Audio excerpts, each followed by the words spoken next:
Voltamos para a segunda parte da live Luto, a dor que não é vivida. Um tema que vem sendo largamente pedido aqui para falar nesse momento. Que bom que vocês estão de volta, muito bem, entrem aí, vai ser muitíssimo bom aqui conosco mais uma vez. O nosso papo tá muito bom. Renata, beijo, beijo, beijo, beijo. Ok, Olha ele aí.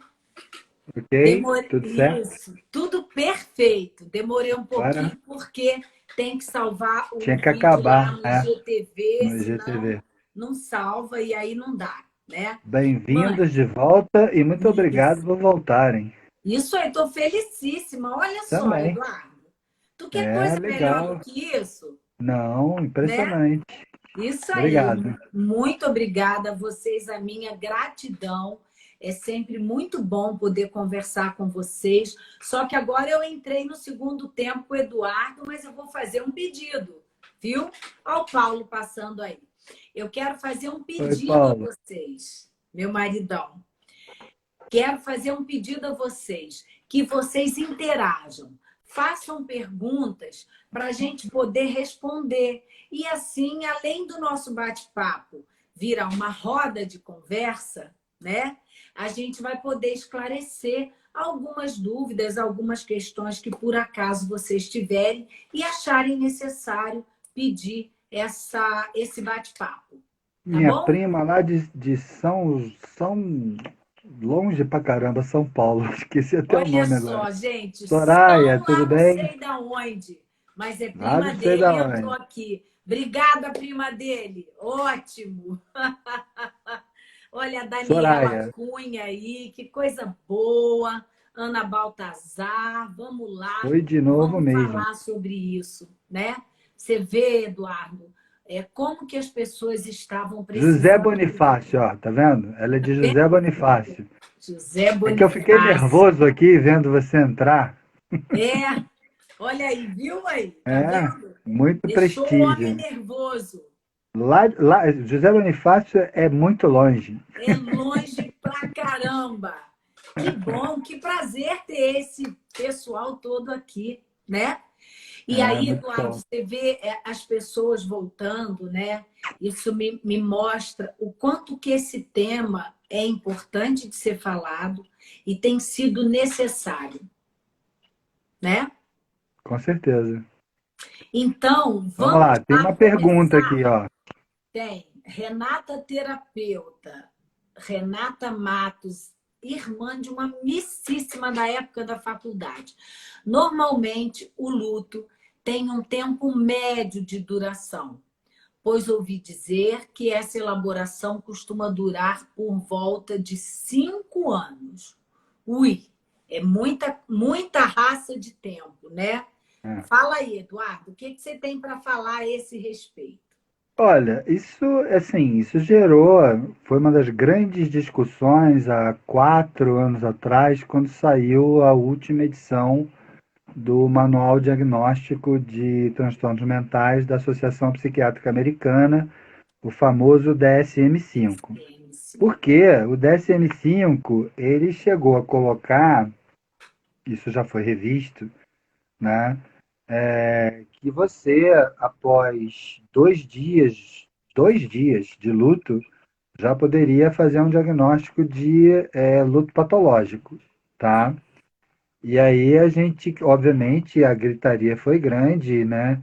Não apenas de gente de fora da psiquiatria, principalmente psicólogos, mas de gente de dentro da própria Associação Psiquiátrica Americana, quando na verdade o que o DSM-5 naquele momento tava querendo colocar é a questão do comportamento, como eu falei, entendeu? Perfeito. Então é aquela história, se é, em 2 dias a pessoa passa 48 horas sem se alimentar, sem beber água, entendeu?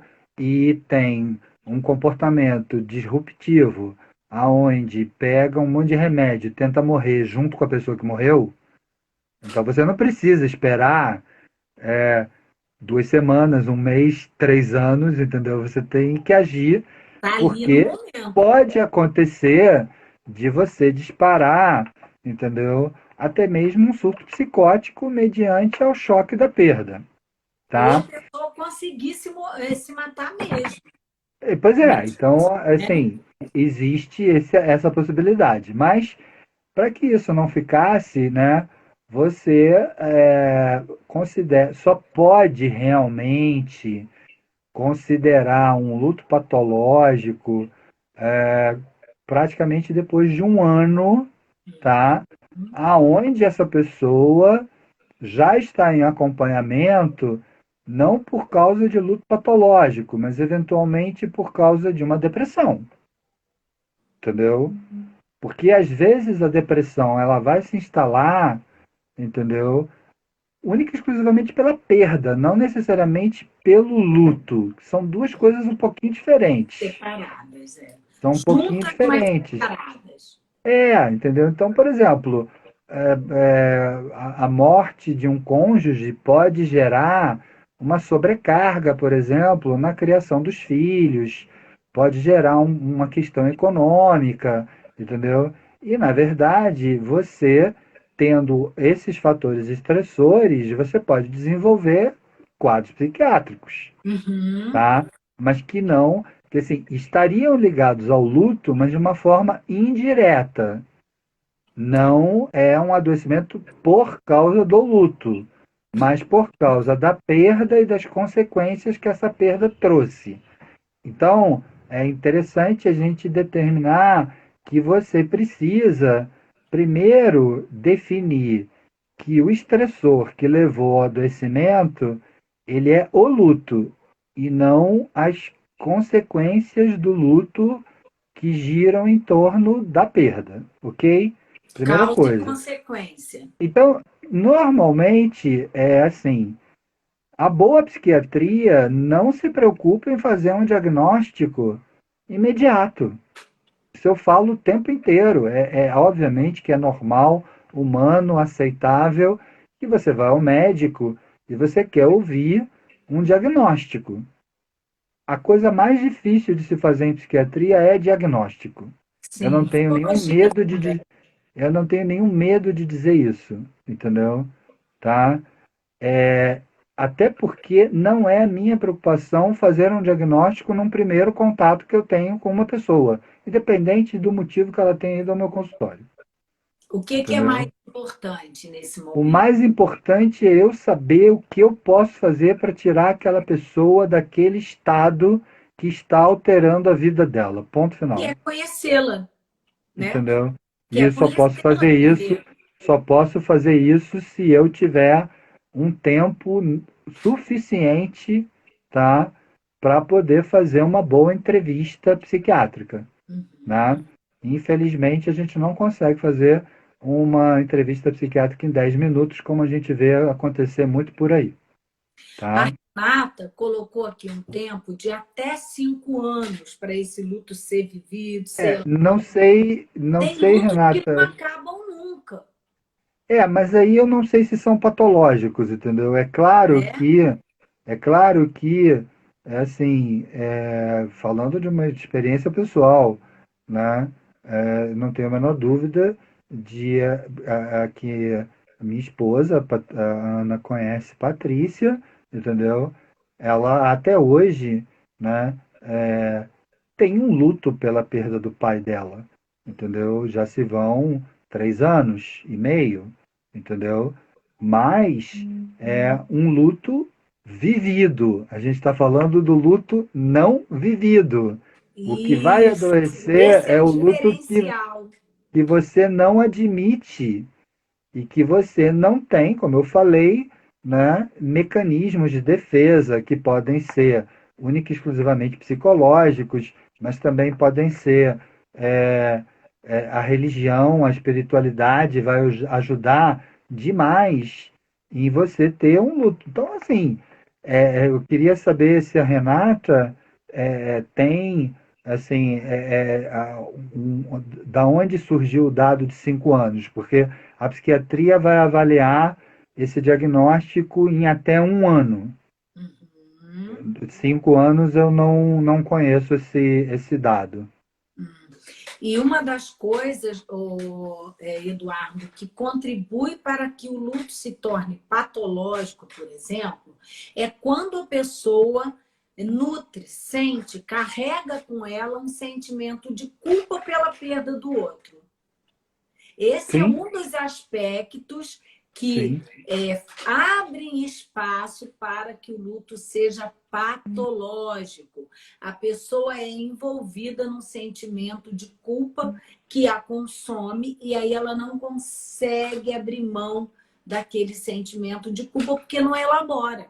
Ela não consegue perceber se ela realmente teve ou não participação naquela situação, naquela morte. Em algumas situações, não tem mesmo participação, né? E o povo está frenético, Eduardo, e eu estou amando isso. Olha só, aqui o que o Breno falou.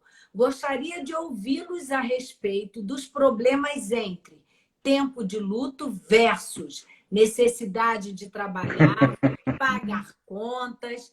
Quais estratégias podem ser adotadas para ajudar quem enfrenta o luto? Muito boa colocação também. Obrigada, Renata, e obrigada, Breno. Existe um tempo, né, cronológico, atestado, inclusive, que o médico pode atestar para a pessoa voltar a trabalhar.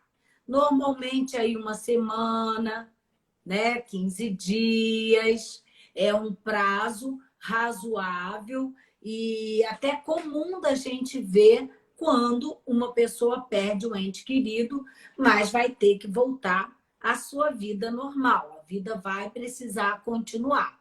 Quando passa desse período e a pessoa não consegue voltar, aí já existe a necessidade da avaliação do nosso amigo aqui, Eduardo, e da amiga de vocês aqui, Ana Clara.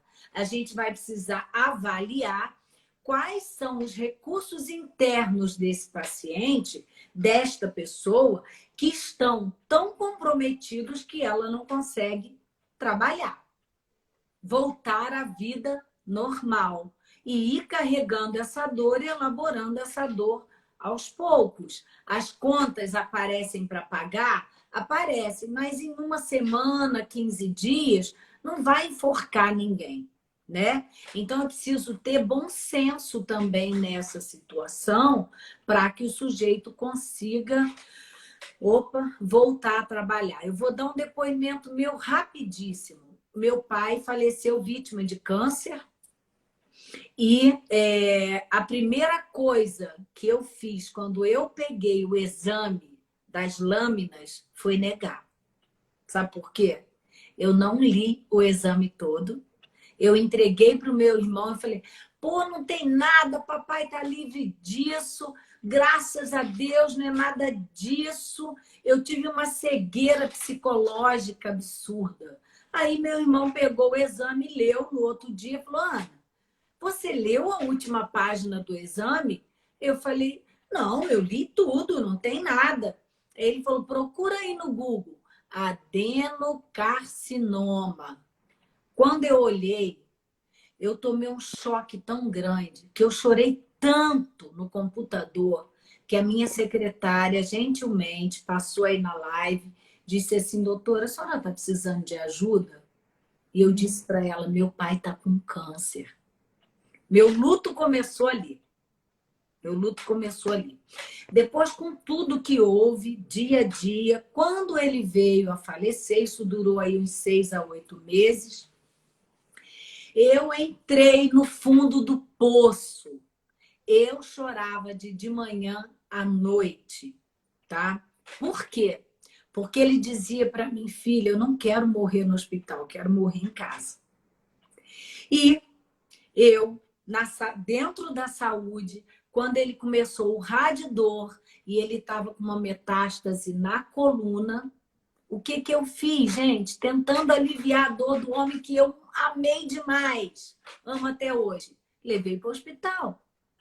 Chegou lá, constatou-se que era o câncer na coluna e ele ficou lá internado Durou 2 dias. Mas eu tive a chance de ir lá, falar com ele, dizer para ele, ver o estado gravíssimo que ele estava consciente, e eu disse para ele, pai, se hoje for o momento do senhor ir, pode ir. Eu estou junto com todos os irmãos e cuidando da mamãe. Graças a Deus eu pude falar isso. Mas isso não me impediu de me sentir culpada, porque a minha mãe, acamada, não pôde se despedir do meu pai. Então, eu me senti culpada duplamente. Por ter levado ele para internar e briguei com todos os irmãos para levar para internar, para tentar achar um recurso. Negação, né? E depois, porque a minha mãe não pôde se despedir dele. E isso para ela é uma dor até hoje muito grande. A minha mãe continua enlutada depois de 11 anos. Bom, e aí eu chorava todos os dias a minha dor. Fui fazer terapia. Eu precisava ter alguém para me ouvir falar. Porque eu chegava na minha família de 8 irmãos e da minha mãe aos prantos. E as pessoas diziam assim, não chora, Ana. Como que eu não vou chorar por uma dor que está me destruindo por dentro? Eu sou chorona mesmo, né? E aí eu entendi que eles não conseguiam falar, fui buscar terapia. Eu, Ana Clara, psicóloga, não dei conta dessa dor e fiquei com muito medo de entrar no luto patológico. Meus filhos diziam assim para mim, mamãe, eu tinha o meu mais novo, era bem pequenininho. Mamãe, por que você está chorando de novo? Porque eles não entendiam isso, né? E ali eu tive um estalo de que eu precisava voltar ao meu normal. Então eu fui buscar tratamento. E fui buscar tratamento porque eu não queria abrir um quadro depressivo. Então é muito importante ter essa consciência e ter esse autocuidado, né? Porque sofrer isso uma vida inteira é muito doído. E aqui a Carla também está perguntando quanto tempo pode durar o luto infantil? Bom, eu não sou especialista em infância e adolescência. Tem uma outra pergunta sobre criança, da Vanessa. Tem Como sim. ajudar uma criança a passar pelo luto de uma maneira saudável? Aí vou Isso. aproveitar e vou tentar dar uma juntada. A questão primeiro que vai acontecer é saber qual é a idade dessa criança, tá? Então,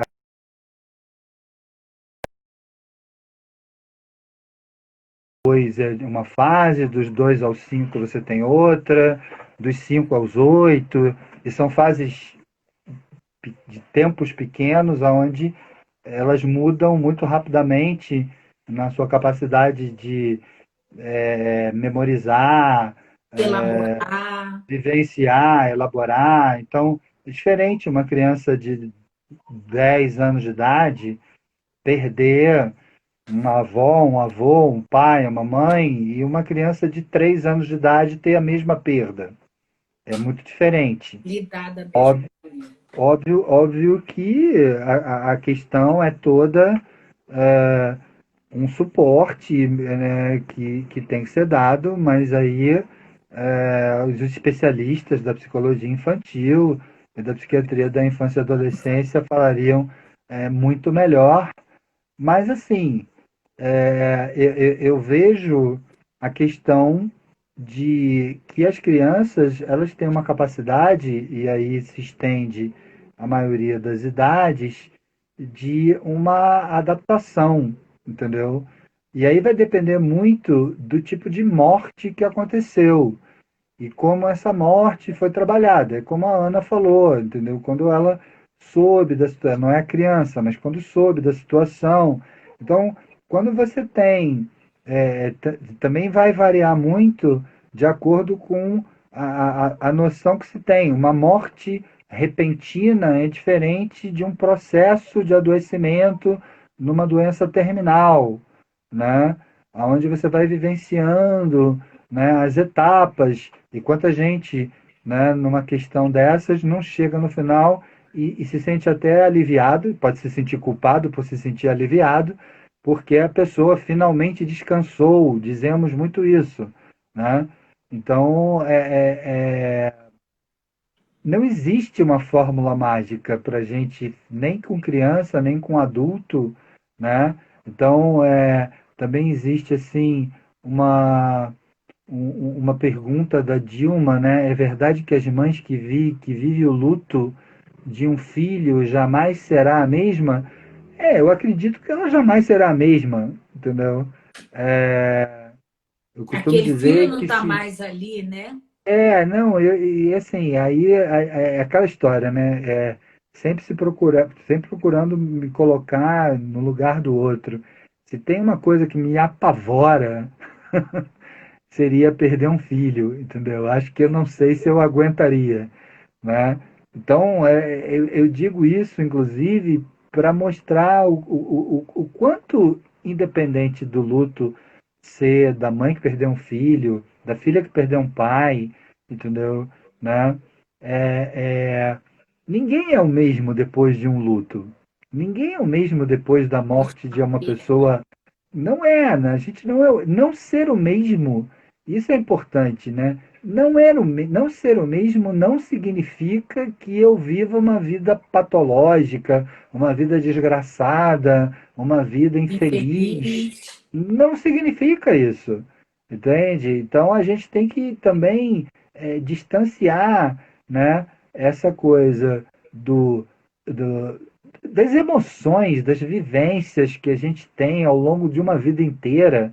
A gente está falando de luto, por isso a gente está falando de luto, mas de qualquer vivência muito forte, como a gente falou lá na primeira live, né? Isso é inédito, é a primeira vez que eu faço duas lives consecutivas, entendeu? Né? A gente falou, perder um emprego pode ser vivido como um luto, perder um relacionamento pode ser vivido como um luto. Então, eu acho que o que se tornou, né, e eu acho que era a nossa intenção, né, minha e da Ana, a dor, vou repetir, a gente escolheu um título, A Dor Não Vivida. A gente pode falar de qualquer dor que a gente se recuse a viver, É, entendeu? O que adoece nos aspectos psicológicos uma pessoa, então a gente tem no adoecimento médico psiquiátrico, não existe mais uma psiquiatria que fique buscando apenas uma razão biológica do adoecimento. Então, hoje em dia, é absolutamente aceito e comprovado que um adoecimento mental ele tem um componente biológico, um componente psicológico e um componente social, tá? Eu costumo dizer que se os três interruptores não ligarem ao mesmo tempo, você não vai ter uma doença mental, tá? Então, se só ligar o psicológico, você não vai ter uma doença mental. Se só ligar o biológico, você não vai ter uma doença. Isso é comprovado em trabalhos científicos. cientificamente. Gêmeos univitelinos, um é esquizofrênico, o outro não é. Entendeu? Perfeito. Então, é claro que esse outro tem 50% mais de chance de ser do que o resto da população. Mas isso não se. O olho é verde, o outro é verde. Pedro é a cara de João. Se o João trocar de lugar com Pedro, você não sabe mais quem é Pedro, quem é João. Mas um é esquizofrênico, o outro não necessariamente é esquizofrênico. Então, a vulnerabilidade biológica não é explicada nem apenas pela genética. E Uhum. aí entra a questão psicológica, a capacidade que eu tive ao longo da vida de lidar com os fatores estressores, tá? Eu me saí bem, eu consegui superar, eu me deixei ser super protegido, eu me escondi debaixo da cama, entendeu? Ninguém prestou atenção no que estava acontecendo comigo. Aí a Ana Clara sabe que existe uma regra aqui na minha casa, né? Que todo mundo já passou por ela, né? É, meu temporão tá passando agora, que assim, aos 14 anos de idade eu coloco todos os meus filhos em terapia. Ponto. Entendeu? Né? Querendo ou não querendo, Não vai. interessa. Você vai conhecer o que é fazer uma terapia. E aí vem de novo, né, a minha cabeça a questão do preconceito, porque sempre aconteceu isso com todos os três. a pergunta dos pais, dos coleguinhas deles, mas existe algum problema com seu filho? Não. Mas por que você colocou ela em terapia? Por que você colocou ele em terapia? Sim, porque eu acho que todo mundo tem que fazer terapia para saber o que é terapia. Só, entendeu? Para você saber que você tem um recurso para não adoecer. Aí eu vou trocar a palavra.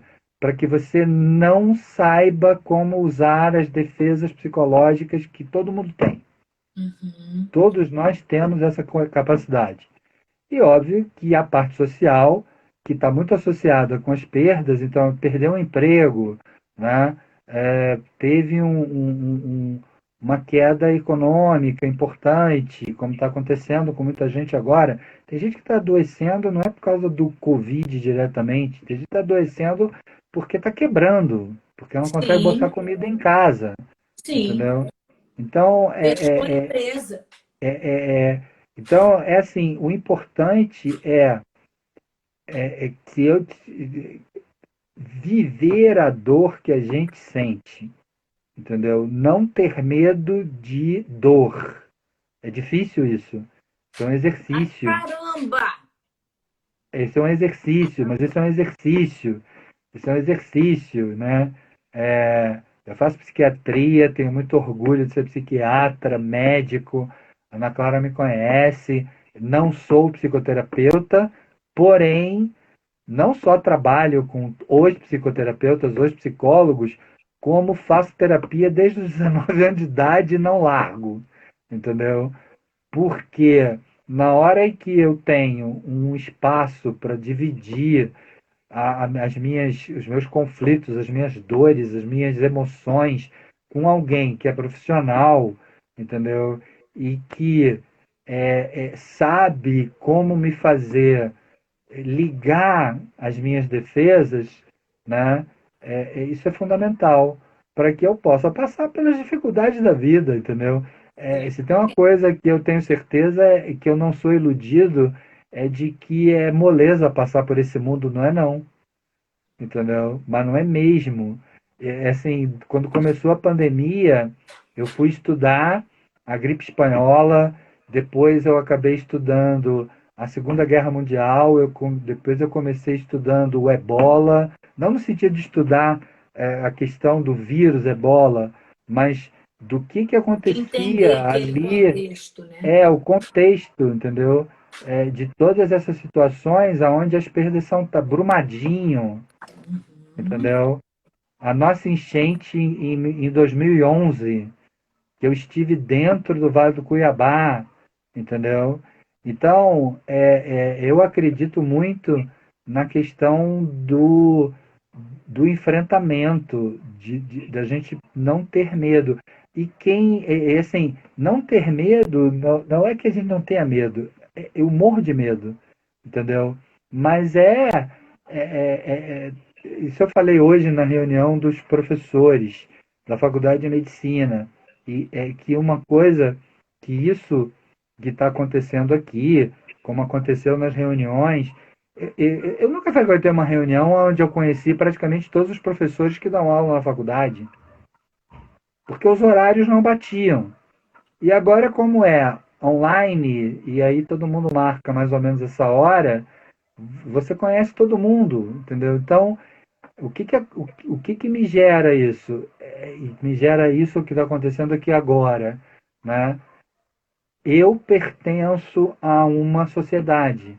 Essa sensação de pertencimento, ela me protege, entendeu? Ficar sozinho, ficar isolado, ficar sozinho com a sua dor, ficar sozinho com o seu sofrimento, Os é o que, pensamentos. é o que mais adoece as pessoas, entendeu? Eu preciso perceber isso que eu percebo aqui agora, né? Porque vocês voltarem foi um carinho gigante. Então isso me faz pertencer a alguma coisa. E quem pertence a alguma coisa enfrenta qualquer dor. Perfeito. Você está falando de um negócio que eu acho assim fundamental, né? Depois eu quero responder aí uma questão sobre como falar com uma criança, com uma pessoa, o que falar para uma pessoa que perdeu um ente querido. Mães, uma das coisas que eu percebo que vem adoecendo as pessoas, estressando, fazendo com que as pessoas vivam mal nesse período da quarentena, é ter o senso de pertencimento cortado abruptamente. Eu pertencia a um grupo de amigos, a um grupo de colegas da escola, a um grupo de vai e vem da rua que a gente, oi, dos lugares que a gente frequenta. E hoje eu não tenho mais isso no presencial, Uhum. tá? E isso causou de início um sentimento de enclausuramento, de solidão, o medo da solidão muito grande. E ainda hoje causa, porque eu escuto pessoas falando: como vai ser agora voltar e viver tudo isso? Os colaboradores que saem de dentro das suas organizações estão trabalhando em home office, né? Viveram isso porque cerca de 8 horas diárias com as mesmas pessoas e agora estão em casa, com a mulher que reclama, com os filhos que têm que compartilhar a internet, conciliar um monte de coisa, ajudar nas tarefas de casa, mas ele perdeu o senso de pertencimento àquele grupo naquele momento. Aquilo está esmaecido e isso faz doer. E isso sofre, né? Recentemente eu entrei numa paura. Eu não sou de Brasília, não, mas eu gosto desse nome que eu aprendi com uma amiga minha. Eu entrei numa paura, se eu não aguento mais esse isolamento, eu preciso ter um abraço de alguém que não seja só dos meus filhos, do meu marido. Pelo amor de Deus, gente, cadê os abraços das pessoas? E me deparar com o fato de não poder fazer isso, algo que inúmeras vezes eu fiz e que talvez tenha feito no automático, que não tenha nem sentido. Caraca, me fez refletir muitas coisas. E aí, com uma paciente, eu descobri que existe o plástico do abraço. Você já ouviu falar, Eduardo? Não. Não. É um plástico grande que se faz 2 buracos, colam 2 sacos para fora, 2 Ah, sacos já vi, para já vi, dentro, já vi, para a já gente vi. poder se abraçar. E quando eu voltar a atender presencialmente, esse saco vai fazer parte do Do meu teu consultório. consultório. Porque, Uma ideia. gente, o contato com o outro é fundamental. A gente está aqui se comunicando há 2 horas praticamente, né? E é delicioso, é delicioso. É muito bom ter aí as mensagens de vocês. Mas seria muito melhor se a gente pudesse sentir o cheirinho, o abraço de cada um, né? Então, esse isolamento trouxe isso como um fator muito impactante na nossa vida, porque nós pertencemos a um grupo social e a psicologia social nunca esteve tão presente na nossa vida quanto agora, porque vem de lá a ideia de que nós somos seres sociáveis, seres sociais e precisamos do outro, né? Ninguém vive sozinho. E tá Ó, aí isso muito bem explicado, né? com certeza.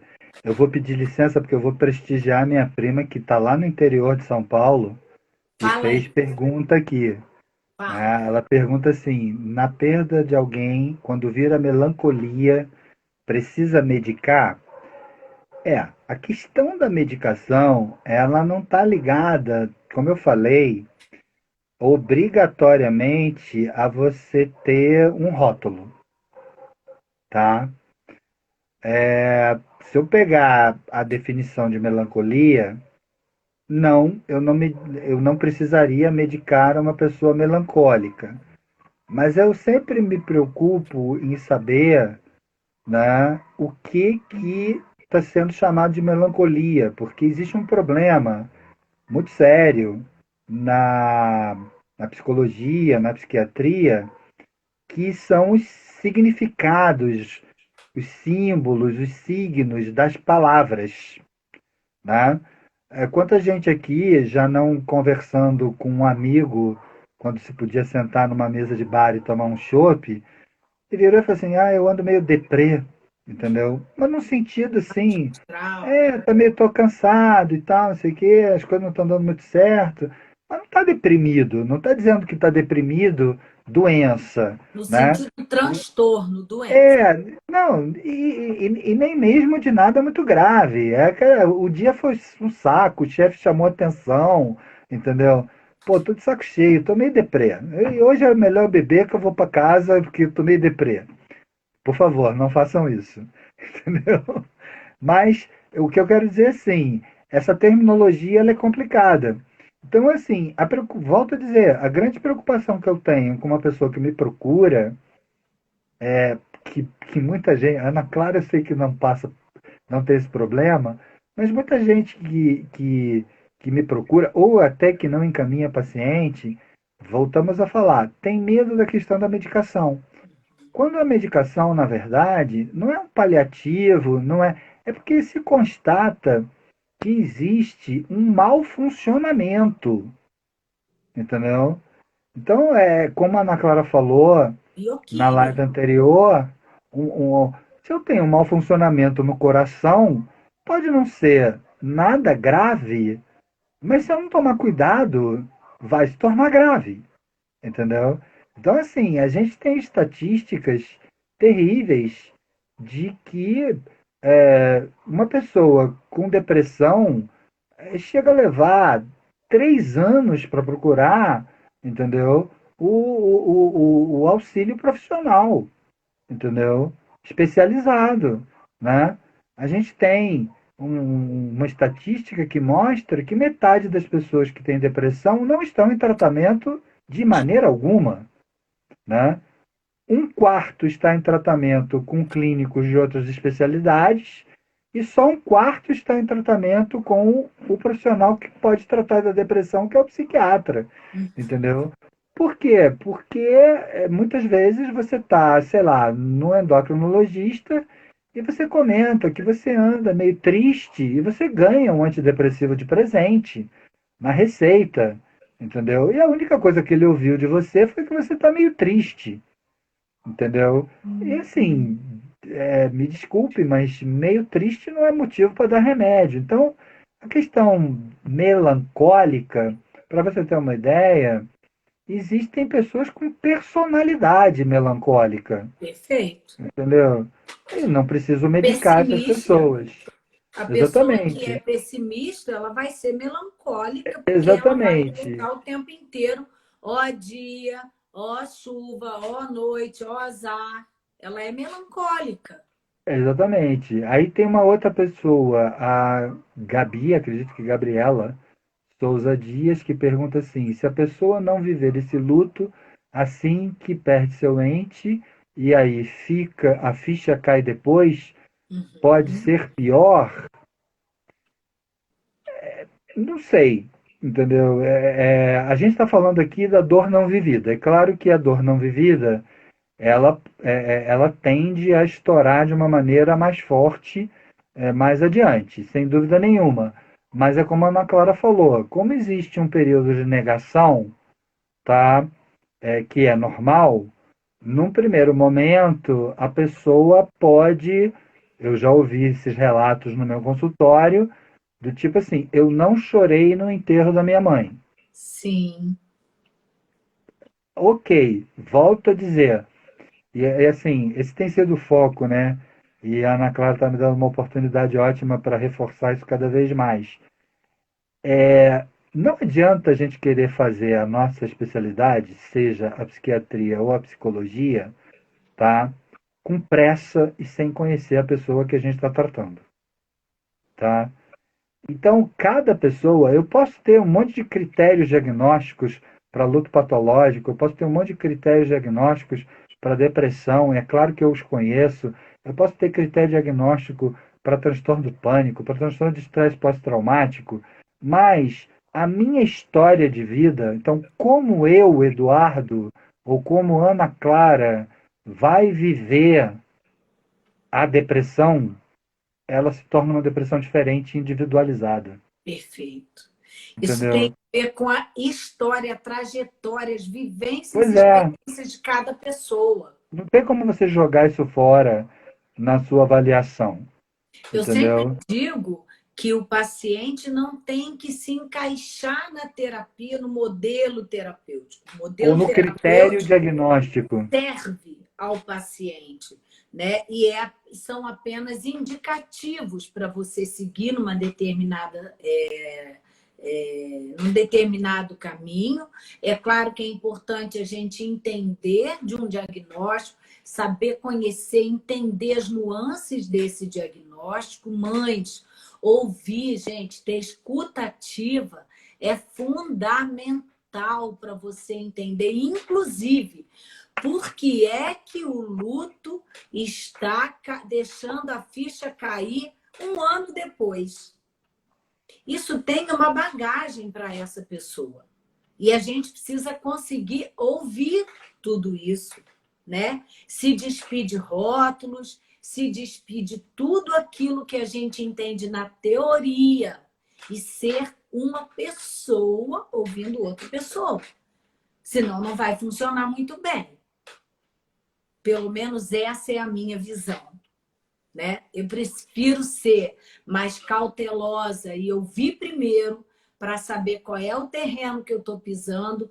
E, além disso, tem uma outra coisa, gente, que é a empatia e o rapport.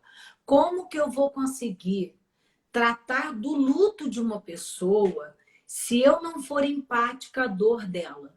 E ser empática à dor dela não é só, eu entendo, realmente viver o luto é muito difícil. Não, não.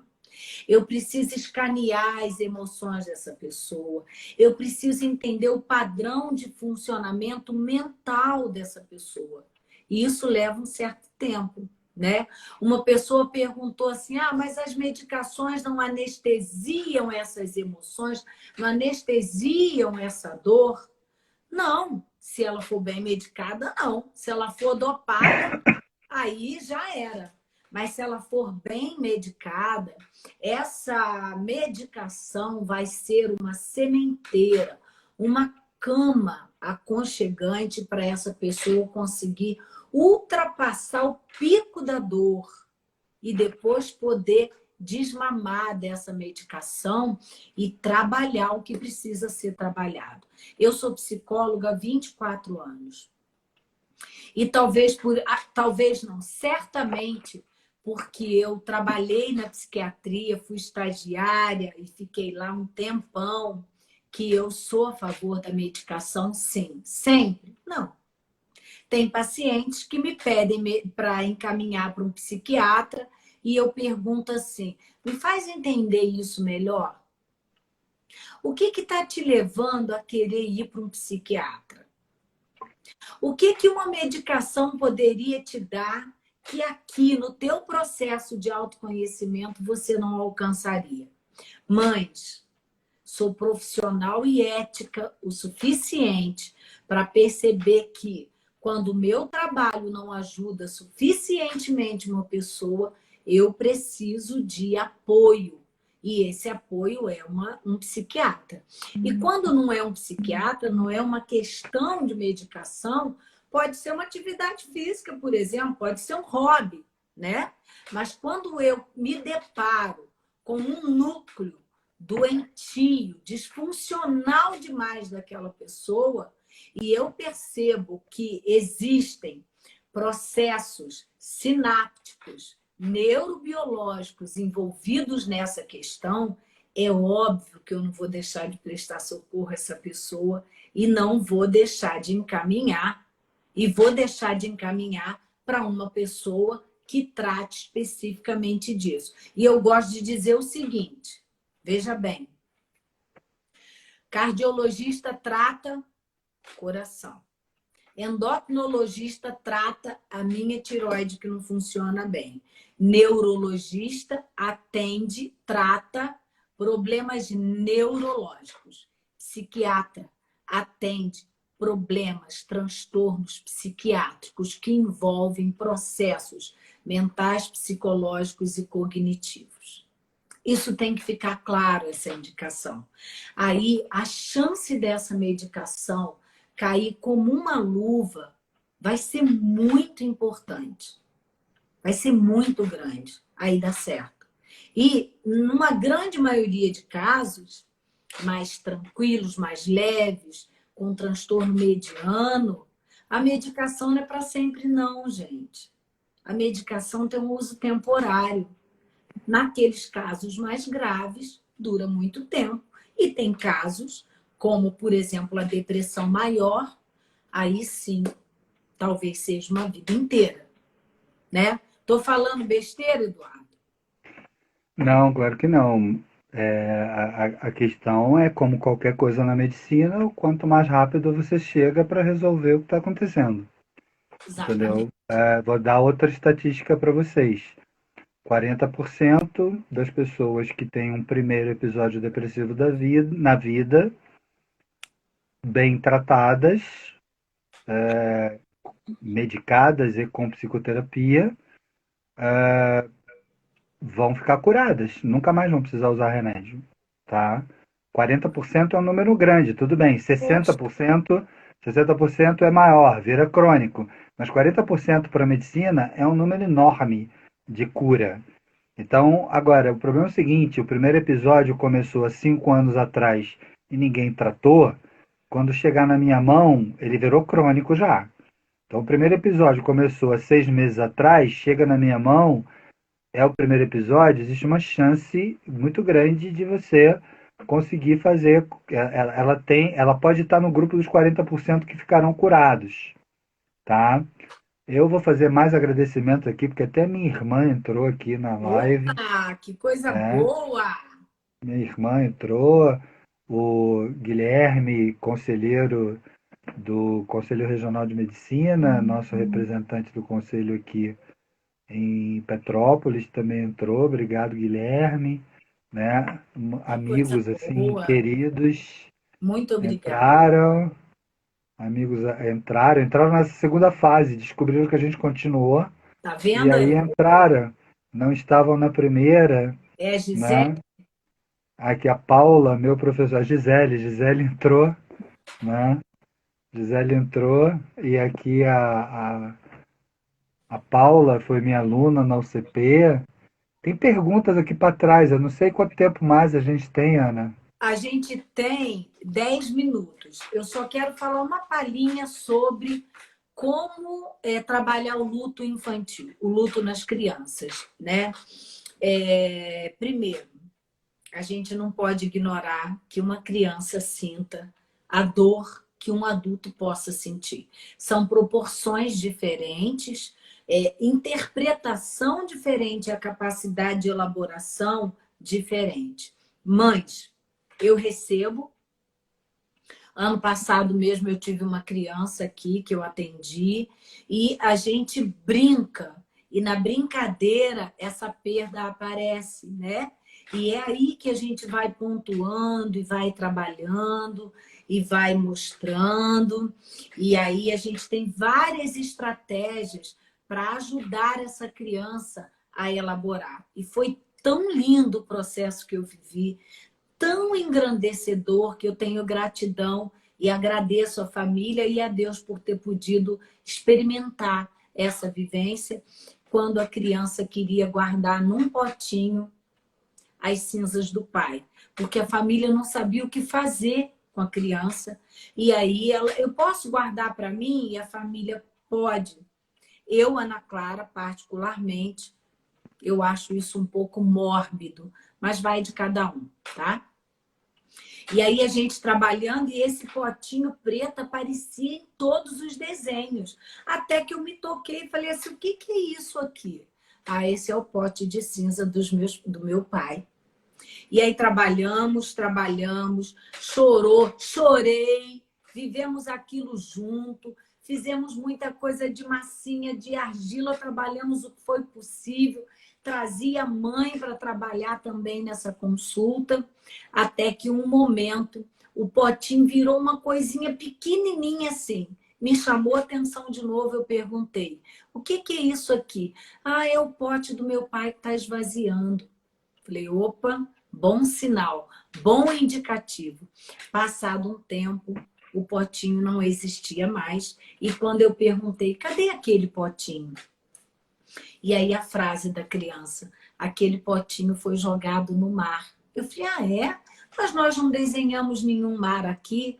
E ela disse, não, eu entreguei o pote das cinzas do meu pai para minha mãe jogar no mar. Ali o luto foi elaborado. E isso foi assim uma experiência que eu nunca mais vou esquecer na minha vida. E para quem perdeu um ente querido, gente, não tem como a gente dizer não sofra com isso, não chore dessa maneira, mas tem como eu dizer, encosta aqui, vem cá, eu posso te ajudar?